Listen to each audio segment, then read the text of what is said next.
வைத்தியநாதர் திருவடி சரணம். இன்னைக்கு நம்ம என்ன பார்க்க போகிறோம்னா, பல்பொடி. நம்ம உடம்புல அதிகமாக நோய் வர்றதுக்கு முக்கியமான காரணம் நம்ம வாயில் உமிழ்நீர் ஊறாதது. இதுக்கு இயற்கையான பல்பொடி. நம்ம அந்த காலத்தில் இந்த ஆலும் வேலும் உப்பு கறி இதெல்லாம் வச்சு தேய்ச்சா வாயில் நல்லா எச்சில் ஊறும். எச்சில் ஊறினா தான் நம்ம சாப்பிட்ற சாப்பாடை நல்லா மென்று சாப்பிட முடியும். மென்று சாப்பிட்டா தான் ஜீரணமாகும். உமிழ்நீரை உயிர் நீர் அப்படின்னு தான் சித்தர்கள் சொல்கிறாங்க. இதுக்கு நம்ம அருமையான பல்பொடி ஒன்று போடுறோம். இதுக்கு பேரே அமிர்த கலசம். வாயில் உமிழ்நீரை அதிகமாக ஊற வைக்கும்.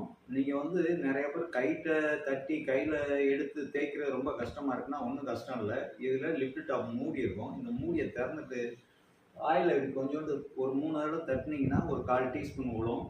அந்த இதை கொஞ்சோண்டு வெந்நீர் வாயில் ஊற்றி கொப்பளிச்சு ஒரு நிமிஷம் இல்லைன்னா 2 நிமிஷம் வாய்க்குள்ள வச்சு கொப்பளிச்சிக்கிட்டே இருக்கணும். துப்பிட்டீங்கன்னா போதும். காலை இரவு